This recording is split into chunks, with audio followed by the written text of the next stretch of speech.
देख रहे हैं प्रेस कॉन्फ्रेंस दिबांग के साथ। इस प्रेस कॉन्फ्रेंस में मेहमान से पूछा जाएगा हर जरूरी सवाल। नमस्कार, प्रेस कॉन्फ्रेंस में आपका स्वागत है। मैं हूं दिबांग। प्रेस कॉन्फ्रेंस में आज मेरे साथ वरिष्ठ पत्रकारों का एक पैनल।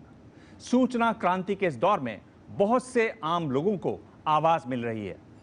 बहुत से नए आंदोलन बड़ी तेजी से बन और बिगड़ रहे हैं। नए नेता सामने आ रहे हैं। आज ऐसी ही एक आवाज जो कहती है पटेलों को आरक्षण दो, वही आवाज कहती है कि किसी को आरक्षण मत दो। समझना मुश्किल हो रहा है कि आखिर ये चाहते क्या हैं। समझना मुश्किल हो रहा है कि इनके पीछे, इनके साथ कौन खड़े हुए हैं। इन सभी सवालों का जवाब देने के लिए इस समय हमारे साथ हार्दिक पटेल, आपका स्वागत है। Thank you. आपसे सारे सवाल होंगे, जानकार भी सवाल पूछेंगे, लेकिन उससे पहले ये रिपोर्ट देखते हैं। हार्दिक,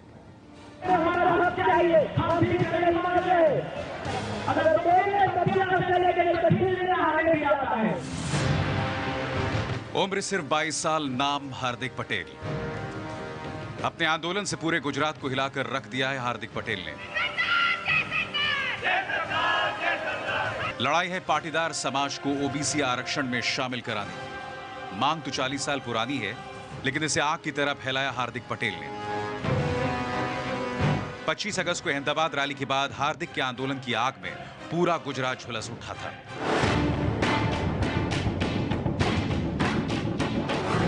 गुजरात की 20% आबादी वाले करीब 1.5 करोड़ पाटीदारों के मुखिया बन गए हैं हार्दिक पटेल।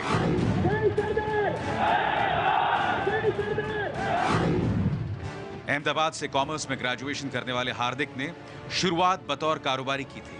अपने 4 साल के सार्वजनिक जीवन में हार्दिक कभी कांग्रेस के नेताओं के साथ दिखे तो कभी बीजेपी के विधायकों के साथ।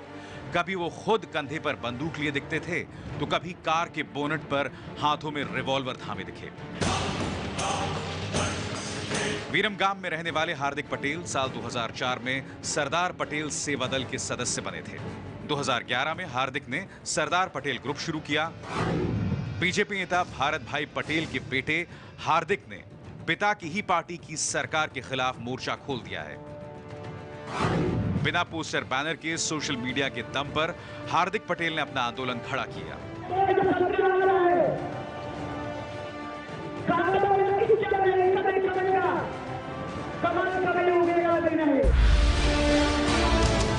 हार्दिक, आपसे पहला और सीधा सवाल है कि आखिर आप किनके इशारों पर ये सब कर रहे हैं?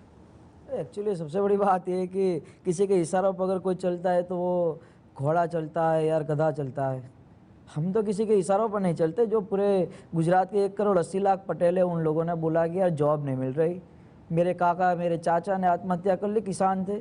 बोला क्यों कर ली? तो बोलता है कि गेहूँ के भाव नहीं मिल रहे यार अच्छी तरह से। क्यों? बोला 5 बीघा एकड़ ज़मीन उसकी है, वो खुद मेहनत करता है, उसके अंदर बहुत ही अच्छी तरीके से फसल पैदा करता है, रात दिन मेहनत करता है, बारिश की चिंता नहीं करता, वो बहुत ही मेहनत करता है। लेकिन जब वो गेहूँ की कीमत लगाने की बात आती है तो वो सरकार तय कर देती है, चाहे कोई भी सरकार हो, बीजेपी या कांग्रेस।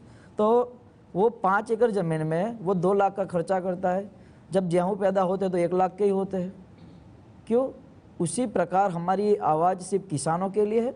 और हमारे जो रोजगार बेटे MBA कर लो तो निकल का सेल्समैन बन जाता है। ये पे यही है यहाँ पर, और इसीलिए हमारी आवाज़ उठी है। और किसी के कहने पर नहीं उठती आवाज़। जब हमको खुद लगता है कुत्ता काट लेता है, 14 इंजेक्शन लगा दे तो बैठ नहीं पाते। उसी प्रकार ये इंजेक्शन ही लगा है पिछले कई सालों से और बैठ नहीं पाए, इसलिए सब खड़े हो गए। और 1 2 3 लोग खड़े हो जाते हैं तो ऐसा लगता है यार चलो जाने दो, अपने स्वार्थ के लिए। जब 70 लाख लोग खड़े हो जाते हैं 60 दिनों के अंदर। जब कुत्ता काटता है तो इंजेक्शन लगते हैं। आपको किसने काटा हुआ है? किस चीज़ ने काटा हुआ आपको? ये बेरोजगार ने काट लिया, भ्रष्टाचार ने काट लिया, आरक्षण ने काट लिया, सब लोगों ने काट लिया है और बहुत ही अच्छी तरह से काटा है। पता ही नहीं चलता क्या करे इसमें। आप ये दावा करते हो कि सिर्फ गुजरात के 70 लाख पटेल नहीं, लेकिन पूरे हिंदुस्तान के 27 करोड़ जो पटेल हैं उनको आप संगठित करने की बात करते हो। लेकिन गुजरात में जो 2 पटेल नेता आरक्षण के इश्यू को लेकर आपके साथ चलो, एक आप और एक LD पटेल, आप 2 अगर साथ नहीं चल सकते हो, आप 27 करोड़ पाटीदारों को कैसे साथ लेके चलोगे? महत्वपूर्ण बात है, जब हिंदुस्तान आज़ादी के लिए लड़ाई लड़ रहा था तो महात्मा गांधी जी लड़ाई लड़ रहे थे। भगत सिंह, गांधी जी, भगत सिंह भी लड़ाई लड़ रहे थे। सब लोग अपने अपने तरीके से लड़ाई लड़ रहे थे, लेकिन उन लोगों का मकसद था हिंदुस्तान को आज़ाद करना है। उसी प्रकार मैं भी लड़ाई लड़ रहा हूँ, एल.डी. पटेल भी लड़ाई लड़ रहे हैं। मकसद एक ही है कि हमें आरक्षण चाहिए। अगर एल.डी. पटेल हमारे साथ आते तो मैं उनका पैर का पानी धोऊंगा और बाद में पी लूँगा। लेकिन महत्वपूर्ण बात है कि जो हमारा मुद्दा है एक ही है कि हमें आरक्षण चाहिए। वो लड़िए हम लड़े, उससे कोई बड़ा मकसद नहीं है और कहा इसमें कोई इश्यू की बात भी नहीं है। आप इतनी बड़ी बात कह रहे हैं, इतनी इज्जत देने की बात कर रहे हैं। पैरों का पानी पीने का मतलब ये है ना कि आप उनको इज्जत देना चाह रहे हैं। 2004 में उन लोगों ने संगठन शुरू किया था। पर मैं पूछ रहा, मेरा सवाल ये है कि अगर आप इतनी इज्जत दे रहे हैं, इसके बावजूद अगर वो आपसे किनारा कर रहे हैं, तो कभी आपने बैठ के सोचा कि हार्दिक पटेल तेरे साथ क्या गड़बड़ है कि मैं इतनी बात कह रहा हूँ फिर भी वो आते नहीं है साथ में? कुछ कमी लोगों को दिखाई देती है। क्या कमी दिखाई आज अच्छे लोग वहाँ पर जहाँ बड़ी बड़ी जगह पर पहुंचे, फिर भी हम उनको कहते कि यार वो तो अच्छा आदमी नहीं है। महात्मा गांधी जी ने प्रदेश को आज़ाद कर दिया, फिर भी हम कहते कि यार गांधी जी ने ये कर दिया, वो कर दिया। जो करता है कुछ तो खामी करते हैं लोग, और जो करता है उसी की खामी होती है। अगर आप आरक्षण के आंदोलन में नहीं है तो आपकी कोई खामी नहीं करेंगे। अगर आप आ जाओगे तो बोलेंगे यार साहब जी तो वो ऐसे है वैसे है। जब आप अकेले बैठते हो अपने घर में, कभी आप सोचते हो अपने बारे में, तो आपको बड़ी अंदर अपनी क्या खामी दिखाई मेरे में एक बहुत बड़ी खामी है कि मेरी निर्णय शक्ति बहुत जल्दी लेता हूँ, और मैं सोचता हूँ कि ये करना है तो फिर ये कर लेना है। मैं घर पर बैठा था, 2-3 लड़के भावनगर के हमारे, उन लोगों के फ़ोन आए, यार पुलिस इंस्पेक्टर की हमने एग्ज़ाम दी रखी है, या कुछ सेटिंग करवा दो। मैंने सोचा चलो ठीक है, यहाँ पर गुजरात में तो सेटिंग बहुत चलती है। हमने पूछ लिया एक आदमी को, तो बोला पुलिस इंस्पेक्टर के लिए 25 लाख लगेंगे। उस लड़के को मैंने कॉल किया और इस लड़के ने बोला कि 25 लाख तो मेरे पास 2 एकड़ ज़मीन है, 25 लाख कहाँ से लाऊंगा? तो वो भी सही बात है, रोने लगा फ़ोन पर ही। हमने सोचा अगर एक बच्चा ये है तो पूरे गुजरात में कितने हो गए हमारे कास्ट में। तो सोचा ये आरक्षण की लड़ाई लड़नी, और हमने तय कर दिया कि चलो 25 अगस्त को महारैली निकालनी। बस यही मेरी सबसे बड़ी खामी है, यही सबसे मुझे नुकसान शायद कर सकती है कि मैं निर्णय शक्ति ज़्यादा ले लेता। तो करना है, जो चाहे वो कर लो सब लोग।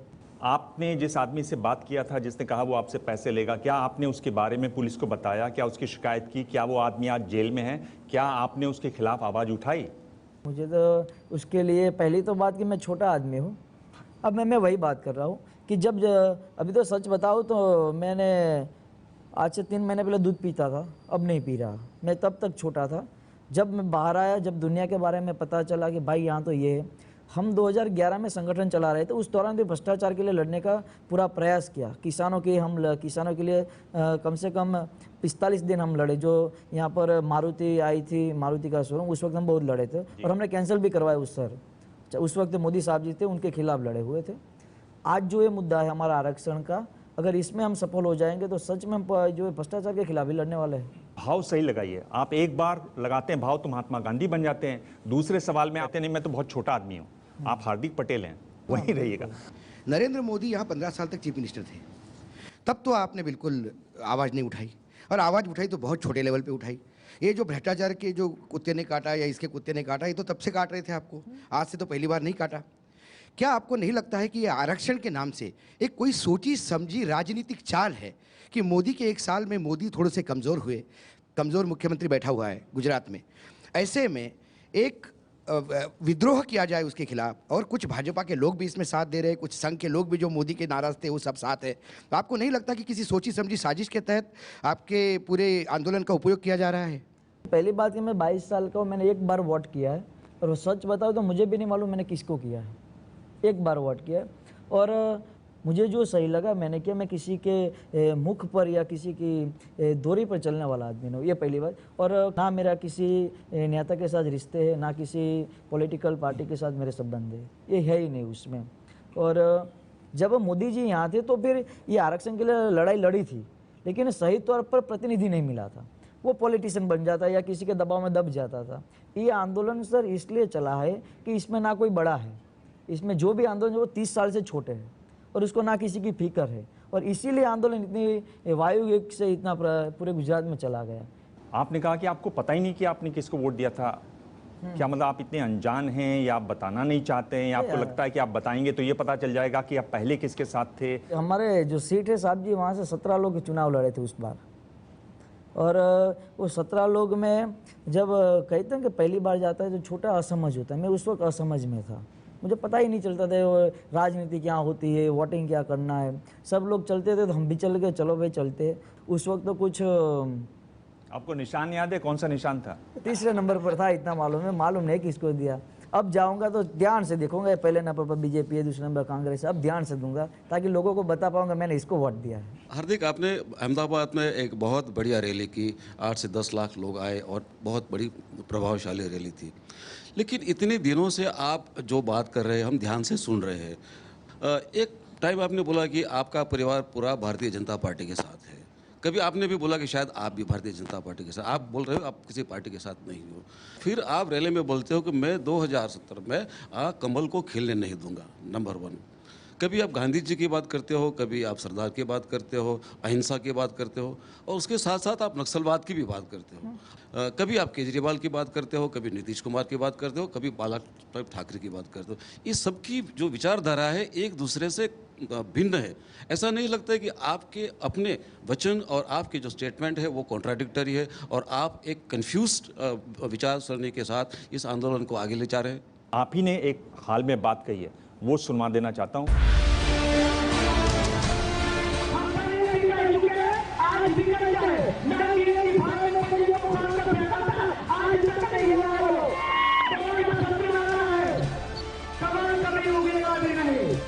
कमल उगेगा नहीं कभी। सही तो सही बात है, इसमें क्या गलत कर दिया? अब तो उगेगा भी नहीं। हम अभी भी कह रहे हैं अब तो उगेगा भी नहीं, क्योंकि जिस तरह बच्चों को मारा है ना सर जी, घर में घुसकर मारा है, ऐसी हिंदुस्तान की पुलिस नहीं होती कि बोलती कि आरक्षण चाहिए तो माँ बहनों को भेज दीजिए। 1 लाख गाड़ी के कांच तोड़े। अगर बाहर खड़ी हो गाड़ी और हम कुछ पुलिस के लिए कुछ गलत कर दे तो वो कांच तोड़े या मारे हमें, तो हम सही तौर पर उसके स्वीकार लेंगे। अगर घर में घुस जाता है बेटा, घर में से वापस बाहर निकालते मारते हैं। आपने वीडियो देखी होगी शायद, पत्थर मारकर 1 लाख गाड़ी के कांच तोड़े हैं। गवर्नमेंट ने ना शूट एंड साइट का ऑर्डर दिया, फिर भी मार दिया, फिर भी मार दिया। तो मतलब ये है कि गवर्नमेंट का पुलिस पर नियंत्रण है ही नहीं। तो हमें ऐसी सरकार नहीं चाहिए, चाहे कोई भी हो। ये बात सही कह रहे हैं, क्योंकि इस पे हमने देखा कि गुजरात का जो हाई कोर्ट है उसने भी बहुत खरी खरी बात कही है। देवेंद्र जी का सवाल है, उस पर आप क्या कहते हैं? हमारे पापा 2001 में बीजेपी के साथ जुड़े हुए थे और उस वक्त हमारी सीट पर आनंदी बहन इलेक्शन लड़ रही थी और उस वक्त हमारी सीट के बिस्तर में ना किसी पर गाड़ी थी और इस वक्त पापा के पास उस वक्त जीप थी और बहन उसी में साथ घूमते थे और पापा ने बहुत ही, और कम से कम 3 साल तक, अभी 3 साल पहले तक वो राखी बेचती थी। इसीलिए हम फौई बुलाते हैं उनको और आज भी बुलाते, फौई है हमारी। हम किसी पार्टी के साथ नहीं है। हाँ, हमें अच्छी लगती है बीजेपी अच्छी लगती है, लेकिन उसके अंदर जो लोग हैं वो अच्छे नहीं लगते। हाँ, मैं नीतीश कुमार की क्यों बात कर रहा हूँ, वो मेरे समुदाय से, इसलिए मैंने उनकी बात की। मैंने जनता दल की बात नहीं की कि जनता दल हमारा है, ये नहीं, हमने कहा नीतीश कुमार हमारा है। बाला साहेब ठाकरे की बात की, यार मजबूत आदमी थे, वो जो बोलते थे कर देते थे, इसीलिए हम बाला साहेब ठाकरे को कहते यार अच्छे आदमी है। हमने ये कहा केजरीवाल की विचारधारा अच्छी है, उसकी ब्लूप्रिंट अच्छी थी, लेकिन वो कर नहीं पाए कुछ। बस उसी तरह हम अलग अलग बात इसलिए करें कि सब में से कुछ सीखने को मिलता है। साहब भी अच्छे पत्रकार है, किसी को सवाल करते तो यार कितने अकड़ू आदमी लग रहे थे, आज सामने आज यार कितने मौजे आदमी है। सर को पूछा, देखते इतना हाफ पीस था यार, इतना कितने पतले, आज सामने आज अच्छा लगा यार, कितने अच्छे आदमी, हैंडसम बॉय। उसी प्रकार के सब लोगों की हम बात करते हैं, लेकिन जब साइड पे आते हैं तो अच्छा यार ये सही है। चलिए, आपने मुझे हैंडसम बॉय कहा, उसके लिए आपको थैंक यू है। पर मैं आपसे ये पूछ रहा हूँ कि ये आप बात को घुमा बहुत देते हैं, समझ में बड़ी मुश्किल से आती है। अभी आपने कहा कि कमल नहीं उगेगा, उसी सवाल में आप आगे बोल रहे हैं कि नहीं बीजेपी हमारी अपनी पार्टी है, बीजेपी हमें अच्छी लगती है। तो क्या मतलब क्या है, आप नहीं भी उगेगा और अच्छी भी लगेगी? एक आम का बॉक्स होता है सर जी, इसमें 100 आम होती है और अगर एक आम खराब हो जाए तो उसे प्यार से निकाल देनी चाहिए, वरना 99 आम को ख़राब कर देगी। उसी प्रकार यहाँ पर जितने भी खराब लोग हैं, मैं वही कह रहा हूँ, अगर जिस व्यक्ति का जो स्टेट की सबसे बड़ी व्यक्ति है उसका पुलिस पर नियंत्रण नहीं होता, और जब पुलिस ये करती है और वो बोलते हैं कि यार पुलिस ने जो किया अच्छा काम किया, 8 लोगों को मार दिया सर, 9 लोगों को, तो फिर भी हम कहते कि यार अच्छा काम किया। उसीलिए हम कहते कि बीजेपी अच्छी है, उसमें जो लोग हैं वो खराब, और इसीलिए मैं आम का उदाहरण पहली रैली से देता हूँ, आज तक दो, खराब है तो फेंक दो उसको। क्या आप ये कह रहे हैं कि आनंदीबेन पटेल को हटाइए, नया मुख्यमंत्री बनाइए और हमसे बात कीजिए, हम बीजेपी के साथ हैं? हम वही बात कर रहे हैं कि आनंदीबेन पहले अपना स्टैंड क्लियर कर दे, उन पर कार्रवाई कीजिए। हाईकोर्ट कर रही है सर, इस गवर्नमेंट नहीं कर रही। स्टैंड क्लियर से आपका मतलब क्या है?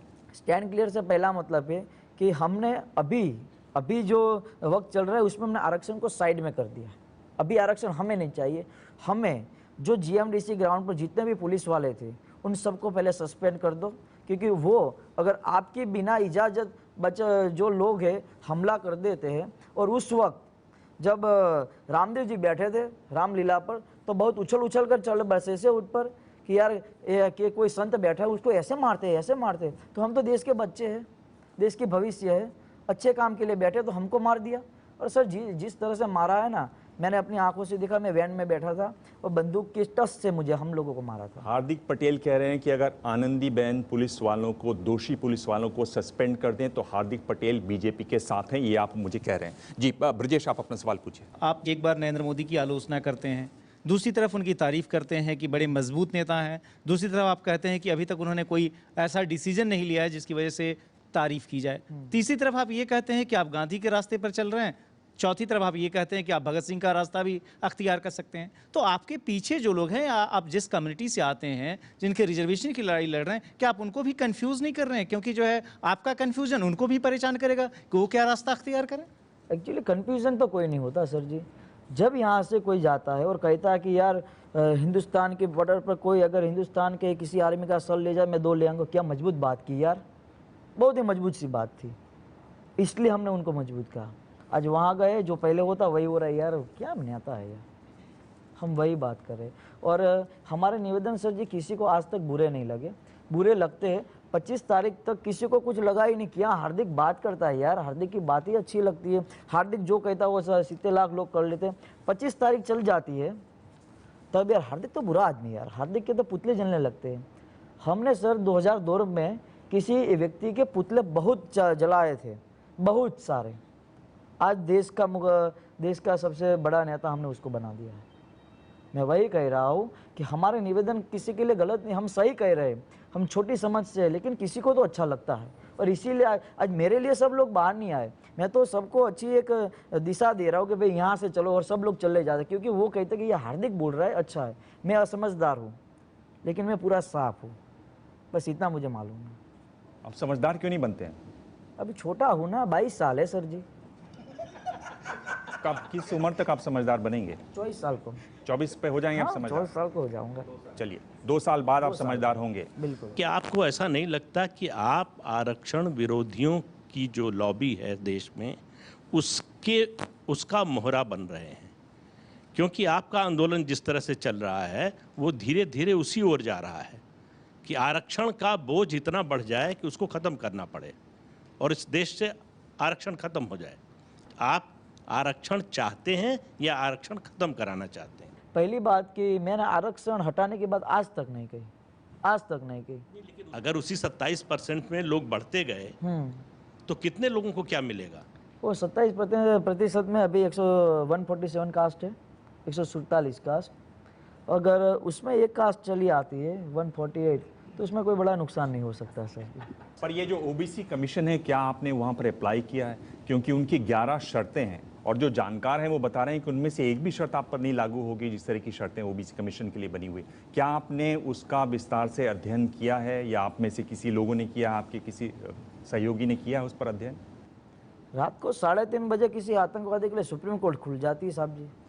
क्या आपको नहीं लगता है कि ये तो एक अच्छी बात है कि सुप्रीम कोर्ट, इतना बड़ा दिल है उसका, न्याय की भावना सुप्रीम कोर्ट में इतनी ज़्यादा है कि फांसी से पहले वो उसकी हर आखिरी बात सुनकर उसका जवाब देना चाहता है, ताकि कोई ये कहने वाला न हो कि हमारी सुप्रीम कोर्ट ने जल्दबाजी में बिना पूरी बात सुने एक फैसला दे दिया। ये तो एक अच्छी बात है, आपको गर्व होना चाहिए कि हमने उसकी हर एक बात को सुना और उसके बाद कहा कि आपकी सज़ा फांसी है, और सुबह नियमित समय पर, नियत समय पर उसको फांसी हुई। पहली बात सर जी कि आप सब बड़े लोग हैं और कि कहीं पर मेरी बात गलत लग जाए तो हमें माफ करना। नहीं, गलत नहीं, मैं आपसे पूछ रहा हूँ सवाल। पूरे देश के सामने ताज में 180 लोगों को मार देता है आदमी, 4 साल तक उसे बिरयानी खिलाते हो, अमिताभ की फिल्में दिखाते हो, बाद में उसे अच्छी तरह से वही तौर तरीके से अच्छा साफ सुथरा कर उसको सेविंग करवा कर फांसी पर लटका देते हो। हम ये कह रहे हैं कि 70 लाख लोग जब रोड पर आते हैं और उसके भविष्य की चिंता सुप्रीम कोर्ट को करना चाहिए और संविधान में चेंज हो सकता है, लेकिन 70 लाख लोग निकले साहब जी, वो तो गलत नहीं हो सकते। अगर देखो पिछले 10 साल के अंदर गुजरात में कितने किसानों ने आत्महत्या की, सबसे ज़्यादा पटेल है साहब जी। पिछले 10 साल के अंदर कितने पटेल युवाओं को जॉब मिली है क्लास 1, क्लास 2, क्लास 3 गवर्नमेंट के अंदर? देखो सर, किसी के बच्चे के पास नहीं है। आज लोग अच्छी MBA डिग्री ले लेते हैं, अच्छी अच्छी BCA MCA डिग्री ले लेते हैं, वही लड़का 2 बीघा या 2 एकड़ के जमीन है वही गाँव में साहब जी, उसी प्रकार वो खेती चलाता है। लोग उसे पूछते हैं क्या कर रहा है, मैं खेती कर रहा हूँ। क्यों? मुझे जॉब ही नहीं मिल रही। 1 से 12 कक्षा तक जब हम 4 या 5 कक्षा तक साथ में रहते हैं, हमें नहीं पता चलता कि ST SC OBC वाला है। हम सब भाई बनकर रहते हैं। जब 5वीं कक्षा में आते हैं तो उसको स्कॉलरशिप मिल जाती है 6,000 की, 6,200 की। हमें नहीं मिलती। हम घर जाकर पूछते हैं जो छोटे कि पापा वो अमित चौहान को मिली साहब जी, उसको 6,200 की, हमें नहीं मिली। तब उसको जाके लगता है यार ये तो ST वाला है, यार ये तो SC वाला है। हमें से विभिन्न होता है ये देश। और सब ये आरक्षण वजह से ये कह रहे हैं कि जब बाबा साहब आम्बेडकर ने, हम उनको नमन करते हैं। आज भी हमारी रैली में जहाँ जब बाबा साहब आम्बेडकर की प्रतिमा, उनको फूलहार देते कि इस व्यक्ति ने इस देश के बंधारण को सही तौर पर लगाया था। लेकिन इन पॉलिटिशियन ने उनका अपमान कर दिया। उन्होंने 10 साल तक कहा था, हम लोगों ने तो 60 साल तक लगा दिया। गुजरात में जो कमीशन है जहां अप्लाई करेंगे तब ये OBC बनेगा, वहां पे अप्लाई करने की सोच रहे हैं कि नहीं सोच रहे हैं? नहीं सोच रहे। पूरी लीगल टीम बनी हुई है सर जी, उसके लिए 13 वकील है और पूरा डेटा तैयार हो रहा है। हाँ। ये जो बिरयानी वाली बात जो आप बार बार कहते हैं, उज्जवल निकम जो उनके वकील रहे, उन्होंने कहा कि ये उन्होंने कह दिया था ऐसी बिरयानी वाली बात है नहीं। अच्छा। हार्दिक CM पटेल है, 8 मंत्री कैबिनेट के पटेल है, आपके जो अफसर हैं 2 जॉइंट पुलिस कमिश्नर पटेल है। मतलब ये कैसा विरोधाभास है? और आपको नहीं लगता कि आप बड़े स्वार्थी है कि पूरे गुजरात को आप बांटने चले हैं? आज तक मैडम जी पटेल ने किसी ज्ञाति का आज तक विरोध नहीं किया। आज तक कभी पटेल ने ये नहीं बोला कि ये समुदाय ऐसा है, ये समुदाय, आज तक इसका इतिहास गवाह है। और सबसे बड़ी बात ये है कि और आपको मैं बीच में रोक रहा हूँ, आपको मालूम है 1981 में, 1985 में आपके पिताजी भी उसमें शामिल थे। तब एक आंदोलन हुआ था, उसमें पाटीदार बहुत प्रमुखता से थे, रिजर्वेशन दिया गया था, उसका उन लोग विरोध कर रहे थे। तब तो विरोध किया पटेलों ने? किया, लेकिन उस वक्त मैं नहीं था। आज तक नहीं करते? उस वक्त मैं नहीं था। अच्छा, आप नहीं थे, चलिए ठीक है। हार्दिक भाई कहते हैं मेरी मर्जी, जो मैं कहूँगा मैं सोचूंगा वो सच है। नहीं होना चाहिए। बाकी सब झूठ बोल रहे हैं। नहीं, अगर मैं कहता हूँ कि ये करना और सब लोग करते तो सब लोग मूर्ख है। मैं मूर्ख नहीं हूँ, मैं तो चतुराई से बोलता हूँ चलो ये कर दो और सब लोग करते, वो मूर्ख है। लेकिन उन लोगों को लगा है मैडम जी कि ये सही है। सही बात बता दूँ, ST SC OBC अगर गवर्नमेंट के लाभ लेकर वो कलेक्टर बन जाते हैं, उसका हमें कोई विरोध नहीं है। अगर देश के विकास में वो कलेक्टर बनता है, हमें अच्छा लगता है, यार अच्छा है अपना भाई कलेक्टर बन गया है। उनका बेटा ST SC OBC का लाभ लेकर मैजिस्ट्रेट बन जाता है, यार अच्छी बात है। चलो किसी कलेक्टर का बेटा मैजिस्ट्रेट तो बना। बात आपने और कही है, अभी हम गांधी के मार्ग पे चलने वाले। मेरा पहले भी अभी गांधी है, तब तक गांधी रहने दीजिए। भगत सिंह बनेंगे जब जरूरत पड़ने पर। Thank you. और अपनी मांग पे आप कायम हैं? बिल्कुल कायम है। 100 रुपये मांग रहे हैं, गवर्नमेंट से 50 देंगे तो थोड़े ले लेंगे, 100 पे 100 लेंगे। क्या बहुत गुस्सा हो गए थे आप इस पे? ये सही है ना, उसमें क्या गलत है? मैं तो वही कह रहा हूँ। पर आपको ये मालूम है कि गुस्सा आना अच्छी बात नहीं है? नहीं, बिल्कुल नहीं। अब मुझे वो याद आ गया, सर ने जो बोला नक्सलवाद वाली बात याद आ गई। अब उसके बारे में बता देता हूँ। किसी को नक्सलवाद बनना नहीं चाहिए। आज कोई नहीं बनेगा, लेकिन घर में आकर किसी बहन को हाथ खींचकर बाहर लाते हो, वहाँ हाथ लगाते हो, और जब उसका बेटा सोचेगा यार क्या कर दो, बैठ जाता हूँ, चलो पुलिस वाला है मारने दीजिए, ये नहीं। जब बहन की हाथ पकड़ता है तो हाथ काट देना चाहिए, और तब लोग बोलते कि ये तो नक्सलवाद है। यार नक्सलवाद बनते कोई नहीं है, उसे मजबूरी से बनना पड़ता है, अपने देश के लिए या फिर अपने परिवार के लिए। और सर ने बोला मेरी नक्सलवाद की भाषा नहीं है सर जी, लेकिन मैं वही कह रहा हूँ कि मैंने 2012 में भी अपने विस्तार विरंगा मंडल में अपने बहन बेटियों की रक्षा के लिए हथियार उठाए थे। हमने बहुत लोगों को मारा भी है। अगर जो हमारी बहनों को सामने देखेगा और उसकी ख़राब तरीके से बातें करेगा तो उनको हम मारेंगे, चाहे कोई भी हो। और अभी आपने बात कही, मैं आपसे 100 रुपये मांग रहा हूँ, हक की बात है, इसलिए मैंने आपसे 100 रुपये मांगे, और आप 50 रुपये दोगे कि ले यार, तो मैं क्यों लूँ? मेरा हक है, मुझे 100 लेना है आपसे, तो 100 ही दो। हमने उनसे मांगा OBC, हमने उनसे मांगा पटेल विकास लक्ष्य योजना मांगी, और वो बोल रहे 700 करोड़ दे दो। यार हमारी वैल्यू इतनी है, 1 करोड़ 80 लाख है, 100 रुपये बांटने में भी नहीं आते 700 करोड़। मुझे वहाँ पर जाकर इतना ही पता चला कि हम बहुत दुखी है, और हम जो बात करते हैं ना बड़ी बड़ी, वो मुझे नहीं मालूम सर जी, इंग्लिश आते हैं मेक इन इंडिया और वगैरह वगैरह वाइब्रेंट वाली, ये नहीं है इस हिंदुस्तान में।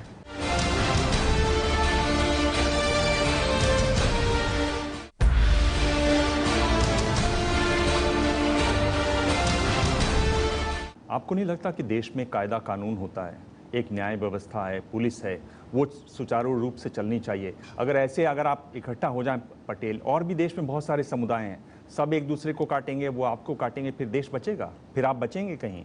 हम इसीलिए आरक्षण मांग रहे, सब साथ में रहते, सब प्यार से भाई भाई बनकर, या हम भी आरक्षण वाले, चलो आ जाओ हम साथ में बैठते। नहीं, पर मैं मार पिटाई वाले सवाल पर हूँ कि मैं हाथ काट दूंगा, मैं तोड़ दूंगा, मैं बंदूक मार दूंगा, गोली मार दूंगा, ये कैसी भाषा है? उसमें गलत तो मैं नहीं मानता कि वो होना चाहिए। अगर आप न्याय व्यवस्था की बात करते, अगर मैं वो बोलूँगा तो मुझे बाहर जाकर आज से 2-3 साल बाद पुलिस वाले परेशान करेंगे, और उसमें मैं डरता भी नहीं। अगर देश में कोई सरेआम किसी को गोली मार देता है और उसके बाद सर वो खुलेआम रहता है यार किसी के नेता के बलबूते पर, हमें उसका विरोध है। ये न्याय व्यवस्था नहीं है इस हिंदुस्तान में, और उसको हमें स्वीकारना पड़ेगा। जिस दिन हम स्वीकार लेंगे कि इस देश में न्याय व्यवस्था नहीं है, सही तौर पर हमारी बहन बेटियों पर 10-10 लोग रेप कर लेते, साहब जी ये कहाँ पर है न्याय व्यवस्था? वो फिर भी घूमते रहते, और जो 10 लोगों में से रेप करता है, इसमें कोई अगर 17 साल का निकल जाता है, यार वो तो 17 साल का छोटा बच्चा है। ये हमारी न्याय व्यवस्था है यहाँ पर। तो हार्दिक पटेल, मैं आपसे यही कह रहा हूँ कि अगर आप ऐसी स्थिति आपको लगती है तो आपको न्याय व्यवस्था ठीक करने के लिए लड़ना चाहिए। आपको सामने आके लोगों को संगठित करके उनको कहना चाहिए कि हम अपने लोगों को भेजेंगे, हम अपने हिसाब से कानून बनाएंगे, उस हिसाब से चलाएंगे। आप ये थोड़ी कह सकते हैं कि हम गोली मार देंगे। कि आपने कहा AK-47 चाहिए आपको? नहीं, हमने कहा ये नहीं चाहिए, ऐसा नहीं कहा था। अगर इस देश में AK-47 या गन के लिए अगर अप्लाई हो सकता है तो मैं करने के लिए तैयार हूँ। AK-47 के लिए आप गन चाहते हैं देश में? चाहिए, सुरक्षा के लिए, अपनी सुरक्षा के लिए। आपने कभी इस पर विस्तार से पढ़ा है अमेरिका में क्या हाल है? हर साल वहाँ 12,000 साढ़े 12,000 लोग मारे जाते हैं, 51,000 वहाँ घटनाएं होती हैं। पूरी एक बहुत बड़ी बहस छिड़ी हुई अमेरिका में कि क्या गन इतनी आसानी से मिलनी चाहिए। क्या आपने उसके बारे में कभी पढ़ा है, सोचा है, समझने की कोशिश? अमेरिका में हर एक व्यक्ति के पास गन है और 12,500 लोग मरते हैं। यहाँ पर नहीं है और किसी के पास कट्टा है। हमारे हिंदुस्तान की बात करें, कितना लोग मरते हैं? नहीं, पर आपने इस बारे में पढ़ा है विस्तार से? आपने जानने की कोशिश की है? क्योंकि इसकी बहुत सारी वजह हैं दोनों तरफ से कि होनी क्यों चाहिए और नहीं होनी क्यों चाहिए। नहीं, पढ़ा नहीं है सर जी। BCom कंप्लीट किया, आगे पढ़ने वाला हूँ। जब तक ज़रूरत पड़ जाएगी तो उस दिन मैं कहूँगा मैंने जो बयान दिया था वो शायद मुझसे गलत हो गया था। आज जो खास तौर से पाटीदार के जितने गांव हैं, उस गांव में जो पिछड़े लोग हैं उनके साथ जो व्यवहार किया जाता है, वो व्यवहार तो आप जिस बात कर रहे हैं उससे मिलता जुलता नहीं है। वहाँ उन लोगों को मंदिर में भी आने नहीं दिया जाता है, और सामाजिक स्तर पर कई अन्याय ऐसे किए जाते हैं। तो आप सामाजिक न्याय की बात किस तरह से कर रहे हैं? एक मैं आपको उदाहरण दूं। यहाँ का एक फेमस राइटर है, राघव जी मादड़ उसका नाम है। बहुत एक अच्छा नॉवेलिस्ट भी है, कॉलमिस्ट भी है। और वो जब उसने गांधीनगर में और वो दलित एक सोसाइटी में, हाँ जी दलित है वो, उसने एक सोसाइटी में अपना एक बंगलो बुक करवाया था। बाद में किसी को पता चला कि ये तो दलित है, उसको पैसे वापस दिए गए और उसको वो नहीं दिया गया। कौन सी साल की बात है सर जी? साल 3-4 साल हो गए हैं। अच्छा, आज से 20 साल पहले ये होता था और उसको पूरा देश जानता है कि भाई ये होता है। बेचारे अपने पिछड़े लोग होते, उनके ऐसे व्यवहार उनसे किए जाते थे। लेकिन सौराष्ट्र में सर जी हमारा विरंगांव का एरिया स्टार्ट होता है, वहाँ से जितने भी सारी ज़मीन है वो सब जमीन हमारे दलित भाई उसे संभालते हैं। नहीं, मगर मंदिर में तो आज भी नहीं जाते हैं वो। सर सही तौर पर बताओ तो उसके बारे में मुझे मालूम नहीं है, क्योंकि आज मैं जहाँ पर अहमदाबाद में रहता था तो मेरे साथ ही मेरे वहाँ पर विरंगाम के लोग दलित भाई मेरे साथ रहते और हम साथ में जो जलाराम मंदिर है वहीं सब हम साथ में जाते थे। आज तक मुझे ये नहीं मालूम। और ये तो ओपन फैक्ट है सभी जगह। तो आप ये मालूम नहीं है, पर आप क्या ये कहना चाहेंगे इस शो पर कि अगर इस तरह से दलितों को मंदिर में आने से रोका जाता है तो वो नहीं होना चाहिए, नहीं होना चाहिए। ये गलत है? बिल्कुल, राम उनके भी और हमारे भी है। गुजरात में 3 बड़ी कंपनियां हैं, जायडस कैडिला, दूसरी निर्मा है और तीसरी सुजलॉन। हाँ, ये तीनों बड़ी कंपनियां पटेलों की कंपनियां हैं। क्या आप इनमें रिजर्वेशन पटेलों के लिए मांगने के लिए कुछ आंदोलन करेंगे? उसमें रिजर्वेशन के लिए आपने कहा ना प्राइवेट सेक्टर में आपको रिजर्वेशन मिलना चाहिए। हाँ, मिलना ही चाहिए। तो वही तो पूछ रहा हूँ कि आप आंदोलन करेंगे क्या इसके लिए? हाँ करेंगे, क्यों नहीं। कि वो जाइडस वाला हम पर वो सिक्का लगा कर बैठा कि मैं तुम लोगों का बाप हूँ, नहीं आने दूंगा, उसमें भी घुसेंगे। और हमारा हक है कि हमने उसको इस समाज में हो रहा है और उसको हमने इतना बड़ा बनाया इस समाज में, तो उसकी जिम्मेदारी होनी चाहिए कि भाई पटेल लोगों को अच्छी तरह से लेना चाहिए। हार्दिक भाई, आप आरक्षण आंदोलन के राष्ट्रीय नेता बनने के लिए दिल्ली गए थे कुछ दिन पहले। वहाँ पे एनसीआर गुर्जरों का जो आंदोलन संरक्षण समिति है, जो उन्होंने आपको घास निकाला और वहाँ से इस तरह से कह के निकाला कि जब राजस्थान में आंदोलन चल रहा था, गुर्जर आरक्षण आंदोलन, तब आप एक दिन भी वहाँ नहीं गए थे। वहाँ पर 71 लोग मारे गए थे, काफ़ी नुकसान हुआ था। अब आप उनसे सपोर्ट लेना चाह रहे हैं? वहाँ पर जो हुआ था वो सही तौर पर ये हुआ था कि जब सभा चल रही थी उसमें जाट भाई आया हुआ था और जाट भाई खड़ा होकर बोला कि जब जाट लोग आरक्षण मांग रहे थे तो गुज्जर ने हमें सपोर्ट नहीं किया, आज जब पटेल मांग रहे तो गुज्जर उनको सपोर्ट कर रहे। कितने पैसे दिए पटेलों ने? यही चीज़ हुई थी वहीं। क्या समझ में आया दिल्ली जाकर जब आप इन सब लोगों से मिले? मुझे वहाँ पर जाकर इतना ही पता चला कि हम बहुत दुखी है और हम जो बात करते हैं ना बड़ी बड़ी, वो मुझे नहीं मालूम सर जी, इंग्लिश आते हैं मेक इन इंडिया और वगैरह वगैरह, वाइब्रेंट वाली, ये नहीं है इस हिंदुस्तान में। अमीर अमीर बनता गया, गरीब गरीब बनता गया। जिसके पास 2000 करोड़ रुपए है उसके पास 4000 करोड़ रुपए हुए, जिसके पास 200 रुपये उसके पास सिर्फ 120 रुपये बचे हैं। आप इतनी अपनी समुदाय के लोगों के लिए नौकरी की क्यों बात कर रहे हैं? पटेल यूं पटेल ही क्यों, पूरे गुजरात के काफ़ी लोग देश विदेश में गए हैं, बहुत अच्छा काम किया अपने लिए और देश के लिए भी बहुत अच्छा काम किया, बिना सरकारी नौकरी के। यहाँ तो का यहाँ नौकरी के भरोसे नहीं बैठे हैं वहाँ। हाँ, लेकिन मैं वही बात कर रहा हूँ, यहाँ जो है वहाँ पर ये नहीं है। और हम जॉब की इसलिए बात करते हैं साहब जी, अगर इसकी पूरी डिटेल हम निकालें तो क्या होता है मालूम है? जॉब कहीं पर नहीं है, कहीं पर नहीं है इस गुजरात, हिंदुस्तान में नहीं है, चलो गुजरात में नहीं है। जब बेटे की जॉब की बात है, कहीं पर चुप खुला लग जाता है गवर्नमेंट में तो बोलते हैं फिक्स रेट 50 लाख रुपए सिविल इंजीनियरिंग के लिए। मैं वही बात कर रहा हूँ, हम जॉब की क्यों बात कर रहे हैं? हम जॉब की क्यों बात कर रहे हैं? वही बात कर रहा हूँ। चिपकी पड़ी है, अपॉर्चुनिटीज क्यों नहीं क्रिएट हम कर रहे हैं? नहीं, हम वही बात कर रहे हैं। हम यहाँ पर ये कह रहे हैं कि जितने भी अच्छे अच्छे लोग हैं, बीकॉम के बीएससी है, सब किसी के पास नौकरी नहीं। यहाँ तो पैसे की बात चलती है और गरीब है हम लोग। और 5 या 10% लोग अमीर होने से पूरा समाज अमीर नहीं हो जाता। आज 5% लोग हमारे डायमंड व्यापारी है, बिजनेसमैन अच्छे हैं, हम मानते हैं वो 4 करोड़ का किसी का सूट खरीद लेता है। हमारा आदमी है बहुत ही अच्छा, मजबूत है। वो कोई लोग है अच्छे अच्छे मिनिस्टर है, वो R&B का पूरा बिजनेस कर लेता पूरे हिंदुस्तान में, क्या पैसे वाला बन गया। सर, इस गुजरात का मिनिस्टर का बेटा बोल रहा है कि यार मुझे आरक्षण की वजह से, आरक्षण न मिलने की वजह से मैं खुद इंजीनियर नहीं बन पाया। ये गुजरात का मिनिस्टर का बेटा बोल रहा है, सूरत का।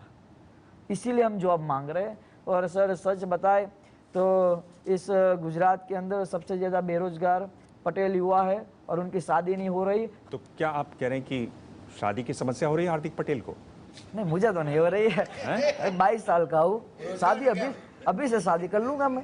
नहीं, अभी तो देर रखे, थोड़ी देर रखते हैं। और इस जिसकी शादी नहीं होती बहुत आगे चला जाता है यहाँ पर। रोजगार मिल जाए। ये एक आपने जो बात कही कि डायमंड की जहाँ पर सफाई होती थी, कटिंग होती थी, पॉलिशिंग होती थी, वो बंद हो रही हैं। हम देख रहे हैं कि बहुत छोटे और मध्य के जो उद्योग हैं, 2,61,000, हज़ारों उसमें बंद पड़ रहे हैं, लोग बेरोजगार हो रहे हैं। आप उनके बारे में बात उतनी नहीं कर रहे हैं जितनी आप रिजर्वेशन के बारे में बात कर रहे हैं। आज अगर हार्दिक पटेल के साथ लोग जुड़ रहे हैं तो इसलिए वे जुड़ रहे हैं कि वहाँ से त्रस्त हैं, वो लोग इस तरफ आ रहे हैं। हम वही बात करें कि सर मैं जिस समुदाय से हूँ पहले मुझे उसके लिए लड़ना चाहिए। साहब जी ने बोला कि आप पूरे 27 करोड़ लोगों को एक करने की बात कर, लेकिन आप 2 ही एक नहीं हो। सही बोला ना उन्होंने। तो उसी पर पहले मैं अपने समाज की बात करूँगा, समाज को सही तौर पर जो हक की बात है वो दिलाऊँगा। और मैं यही कह रहा हूँ कि अगर आरक्षण मेरे समाज को मिल जाएगा, मैं उसी तरह वो विरंगा में जो मेरा वाटर सप्लाई का बिजनेस है वहीं चला जाऊँगा। जब मुझे लगेगा कि हाँ ये इतने बाद भी एक प्रॉब्लम आ गई है और वो देश की प्रॉब्लम है, तो फिर हम आ जाएंगे, चलो ये लड़ना है कुछ। हमें कोई नेता बेता नहीं बनना साहब जी, और ना हम नेता बनने आए। नहीं, आप नेता नहीं बनना चाहते हैं, आप कहते हैं हम रिमोट से चलाएंगे। रिमोट की बात है सर जी, टीवी पड़ा है, हम यहाँ पर बैठा है, रिमोट से अगर चेंज होता है तो अच्छी बात है भाई, दूर से चेंज हो जाता है। वहाँ उसके पास जाएंगे और उसकी स्विच दबाएंगे और चेंज होता है तो उसमें दिक्कत होगी वहाँ से खड़े होने की। हम कोई जिम्मेदारी नहीं लेंगे, हमने कठपुतली बिठा रखी है, वो रिमोट से चलेगी। गलत काम करेगी तो उसका, अच्छा काम करेगी तो हमारा। लोकतंत्र में रिमोट का मतलब ये है, क्यों हार्दिक पटेल में इतनी हिम्मत नहीं है नहीं है राजनीति कि वो सामने आके कहता कि आप लोगों के लिए मैं ये काम करूंगा, मैं आपको विश्वास दिलाता हूं, मैं भ्रष्टाचार नहीं करूंगा, ईमानदारी से काम करूंगा। इतनी हिम्मत हार्दिक पटेल क्यों नहीं जुटा पा रहा? मैं इसी हिम्मत से तो अभी इन सब लोगों को एकजुट कर पाया हूँ। फिर रिमोट से इस मंच पर 22 साल का लड़का कोई अभी तक नहीं आया होगा, शायद अगर आया होता तो आया होगा, लेकिन हम बोलते हैं कि हम डरते नहीं है। लेकिन सही तौर पर ये राजनीति हिंदुस्तान की है, चाहे अच्छे से अच्छा आदमी हो जाए वहाँ जाकर बुरा बन जाता है। रिमोट का मतलब होता है कि हम सत्ता चाहते हैं, लेकिन जिम्मेदारी जो सत्ता के साथ आती है वो नहीं चाहते हैं। आप ऐसी क्यों बात करना चाहते हैं और जिम्मेदारी नहीं चाहते हैं? नहीं, जिम्मेदारी उन लोगों को सौंपना चाहते हैं जो लोग वहाँ जाकर दूसरों के लिए जिम्मेदारी बन जाते हैं, पर्दे के पीछे से खेलना चाहते हैं। मैं जो बात कर रहा हूँ अभी वही तो स्थिति है। आपके 7 मंत्री हैं, मुख्यमंत्री हैं, 42 एमएलए हैं, इससे ज्यादा पटेलों का प्रतिनिधित्व क्या होगा सर? बिहार इसके बाद भी अगर नहीं हो, कल आपने जिन लोगों को भेजा वो भी वैसे ही हो गए तो क्या करेंगे? मैं वही बात कर रहा हूँ कि सर बिहार में जो मुख्यमंत्री है वो हमारे समुदाय से, वहाँ पर हमारे बहुत सारे विधायक है, तो हम गुजरात की बात क्यों कर रहे हैं कि गुजरात में 8 मिनिस्टर है, एक उनका सीएम उनका है, एचएम उनका है, इतने सारे विधायक है। वो तो यूपी बिहार में भी है, आंध्र प्रदेश में भी है, केरला में भी है। चिरंजीवी हमारे समाज से है, वो पवन है जो एक्टर है वो भी हमारे समाज से, सब लोग हमारे समाज से। हम गुजरात की बात राजनीति की इसलिए कर रहे हैं साहब जी कि मुझे राजनीति में कोई शौक ही नहीं है, मुझे सही करना है, और वो बिना राजनीति हो सकता है, ये बिना राजनीति हो सकता है। ये कौन कर रहा है? इतना आपने सारे एक्टर अपनी तरफ जोड़ लिए अच्छे, सारे मुख्यमंत्री जोड़ लिए अच्छे, ये कौन कर रहा है आपका काम? हमारे समुदाय से तो नाम लेना चाहिए। ये जो वायलेंस हुआ, हिंसा हुई, उसमें तकरीबन 48 घंटे में 25,000 करोड़ का स्टेट का नुकसान हुआ है। 1800 से ऊपर बिल्डिंग गई हैं, 600 से ज़्यादा बसों को नुकसान हुआ है, इमारतों को, गरीब के स्कूल टूटे हैं, वहाँ पर नुकसान हुआ है। लेकिन किसी पटेल का स्कूल या कॉलेज, और यहाँ पर बहुत से चलाते हैं, एक नहीं बहुत, लेकिन उनके नुकसान नहीं हुए। समाज को वर्ग विग्रह की तरफ ले जाकर के और ये चीज़ खड़ा करके आप क्या साबित करना चाहते हैं? एक्चुअली सर वर्ग विग्रह की बात कही, उसके लिए मैं पहले क्लियरिफिकेशन कर देता हूँ। तीसरी रैली हमारी विसनगर में हुई थी और उस दौरान कुछ असामाजिक लोगों ने वहाँ पर एक गाड़ी को जला दिया था। जब बाद में पता चला वो गाड़ी किसकी थी मालूम है आपको साहब जी? वो वहाँ महिसाणा जिला बीजेपी के वाइस प्रेसिडेंट किसी ठाकुर भाई की थी, और गवर्नमेंट पटेल और ठाकुर भाई को दोनों को आपस में बवाल करने के लिए उकसा रही थी। हम नहीं उकसे, ठाकुर भाई नहीं उकसे, और हम सब साथ मिलकर उस मामले को वहीं पर दबा दिया। मतलब हम वर्ग विग्रह नहीं चाहते। 35 किस्से शाम को 5 बजे से लेके 8 बजे तक वायलेंस के अहमदाबाद में हुए। एग्जैक्टली हुए। बात ये कही जा रही है कि वायलेंस जो है वो आप लोगों के ऊपर या लोगों के ऊपर जो अटैक हुआ उससे शुरू हुआ। वो जो कुछ हुआ वो तो 8 बजे के बाद की बात है। ये 35 किस्से जो इस पीरियड में हुए वो कैसे हुए? एग्जैक्टली जहाँ पर वाड़ज के पास से जब रैली निकली तो आईबी का रिपोर्ट ये था कि वाड़ज के आसपास कुछ बवाल होगी, ये बोला गया था। और उसी दौरान जब वहाँ से निकली तो कहीं से भी, हम किसी समुदाय का नाम नहीं लेते क्योंकि हम सबको भाई मानते हैं और आज भी मानेंगे और आज से 20 साल बाद भी मानेंगे। वहाँ से पत्थर फेंके गए थे और बच्चों ने बोला था पुलिस वालों को, और पुलिस वालों ने तुरंत मारना शुरू किया था साहब जी उस वक्त। आपके मंच से आपके साथी ने ये कहा कि पटेल लोगों को हिंदुस्तान में जब नौकरी नहीं मिलती तो परेशान होकर अमेरिका चले जाके बिजनेस करते हैं। और आप ही का जो कहना बात है कि आरक्षण 60 साल चला, लेकिन ये 60 साल के बावजूद जो कीर्ति भाई ने कहा, एक बड़े नॉवेलिस्ट, उनको एक पटेल की कॉलोनी में जगह नहीं मिलता। तो इसके बारे में आप क्या कहेंगे? कि ये होता था, जो पिछले आपकी उम्र के जब लोग थे उनकी सोच आज भी है। हम उनसे बात नहीं करते, हम हमारी बात कर रहे हैं। हमारी सोच ऐसी है ही नहीं, हमारी सोच है ही नहीं सर जी। और आप अमेरिका की बात करते हो तो अमेरिका जो चल बसा है, जो जाया वहाँ पर गया है, इतने तो सर गरीब नहीं है कि पासपोर्ट ना बना ले और अमेरिका ना जा बसे। सबसे ज़्यादा लोग अमेरिका की जब डायरी निकलती है कि टेलीफोन पटेल मगन भाई, छगन भाई, पटेल कांति भाई, अमृत भाई, उनके नंबर निकलते हैं, पटेल लोगों को नंबर निकले, वो उनकी मेहनत से निकले हुए हैं। उन्होंने खून पसीना बहाया ही यहाँ के ज़मीनों पर। कभी हाथ में बंदूक लेते हैं, कभी रिवॉल्वर देते हैं, ऐसे पोज में आपका शौक है हथियार रखना या आप लोगों को डराते हैं? नहीं, हथियार रखना मेरा शौक है और मुझे तो गर्व होता है यार, मैं तो बंदूक रखता हूँ, लोग बात कर रहे हैं, पापा भी खुश हो गए यार, मेरी बंदूक किसी ने नहीं देखी, आज पूरा हिंदुस्तान देख रहा है। इतना बड़ा एजिटेशन चल रहा है, उसका फंडिंग आपको कहाँ से मिलता है? अमेरिका से मिलता है या गुजरात के ही लोग सपोर्ट करते हैं? कहाँ से मिलता है? जो हमारे 5 या 10% लोग जो अमीर है ना, हम उनसे ही लेते हैं फंड। जो 85% वाला, जो 85% लोग उसी के दौरान बन पाए, इसलिए हम उनसे फंड लेते हैं। उसमें बीजेपी के नेता भी देते हैं आपको फंड? नहीं, बिल्कुल नहीं सर।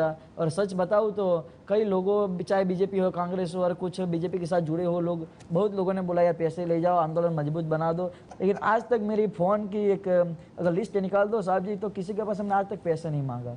वो कांग्रेस की सभा में सब 5,000 लोग आते हैं, बीजेपी की सभा में सारे पूरे गुजरात की बसें वहाँ लग जाती है, 10,000 लोग आते हैं, ये होता है। और हमारी सभा में सब रात को 2:30 बजे पूरा ग्राउंड खिंचोखिंच हो गया था और सब लोग अपने अपने तरीके से आए थे। आप ये देखो, अहमदाबाद में 12 से 13 जगहों पर कैंप रखा हुआ था, अच्छे अच्छे लोग हैं, 3-3 लाख लोगों को खाना खिलाया था और हमने कहा था कि किसी के पास से 2,000 से ज़्यादा नहीं लेना हमें। क्या आपको लगता है हार्दिक कि एक जो बात आप सीधी पॉलिटिक्स में नहीं आना चाहते हैं, नहीं आते दिखाई देते हैं, वो इसलिए भी है क्योंकि अगर आज आप ये कहते हैं कि हाँ मैं मुख्यमंत्री बनना चाहता हूँ, तो बहुत सारे लोग जो आपके साथ जुड़े हुए हैं वो समझेंगे कि ये सिर्फ अपनी बात करना चाहता है, अपने लिए बनना चाहता है, इसलिए कर रहा है। ये हो सकता है, लेकिन सर जी आप मुझे वहीं पर घुमा घुमा कर ला रहे कि तुम्हें, मुझे नहीं बनना सीएम। हार्दिक भाई, आपने एक बात कही कि कमल नहीं खिलेगा, लेकिन आपने 12% पाटीदारों को 54% ओबीसी के सामने खड़ा कर दिया, तो ये तो आप बीजेपी की मदद कर रहे हैं सीधे सीधे। वो तो कि 54% को आपने बीजेपी की तरफ खड़ा कर दिया। और आपकी राजनीतिक परीक्षा अभी होने वाली है, लोकल बॉडी के चुनाव आएंगे, आप किसके साथ होंगे? मैं हमारे हक की बात करेगा उसी के साथ। नहीं, अब तो आपको पता चल गया, बहुत जल्दी होने वाले हैं, उसमें कोई 2-4 साल तो नहीं है। मैं बोलूँगा और ये हो जाएगा तो नहीं हो सकता।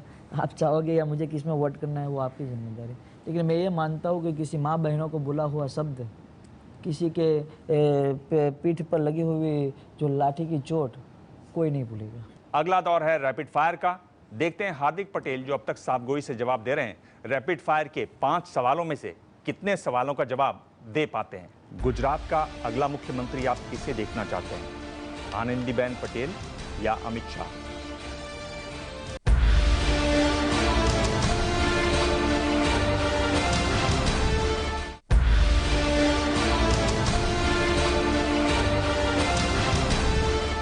और ये दौर है रैपिड फायर का। इसमें हम पूछेंगे आपसे 5 सवाल, हर सवाल के साथ मैं आपको 2 जवाब दूंगा, उनमें से एक चुनना है, अपनी गोली नहीं चलानी है। पर ये एक ऐसा दौर है जिसमें आपको लगे कि इस सवाल का जवाब नहीं देना तो आप कहेंगे कि मुझे ये जवाब नहीं देना। एक और बात बता दूं कि अगर 5 में से आप 3 सही जवाब देते हैं तो एबीपी न्यूज़ की तरफ से मैं आपको ये गिफ्ट हैम्पर देने वाला हूँ। क्या रखा उसमें? हाँ देखिए, ये आप अगर जीतेंगे तभी पता कर पाएंगे। तो आपसे पहला सवाल है, गुजरात का अगला मुख्यमंत्री आप किसे देखना चाहते हैं, आनंदीबेन पटेल या अमित शाह?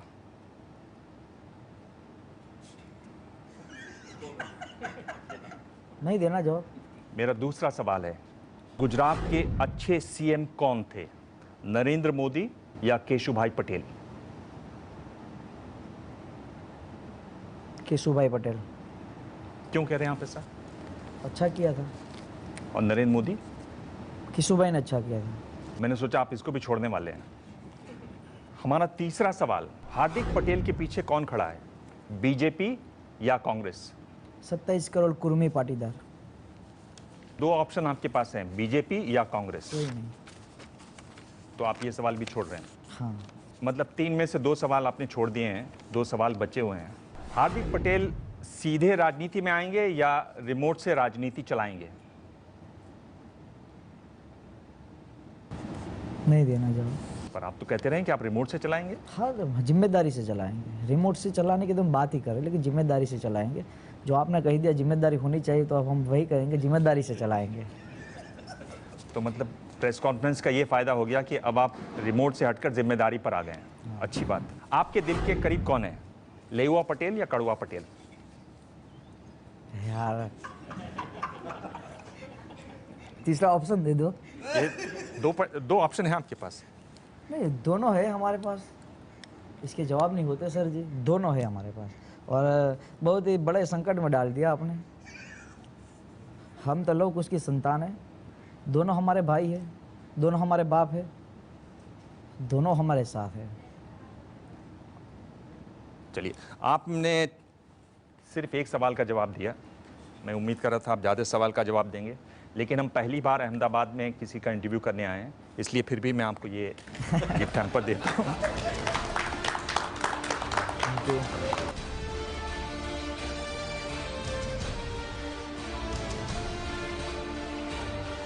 तो आज प्रेस कॉन्फ्रेंस का असर है कि हार्दिक पटेल कह रहे हैं कि वो अब आगे से रिमोट से राजनीति की बजाय जिम्मेदारी से राजनीति की बात करेंगे। प्रेस कॉन्फ्रेंस में आज इतना ही। अगले हफ्ते हमारे साथ होंगे एक और खास मेहमान। तब तक देखते रहिए एबीपी न्यूज़।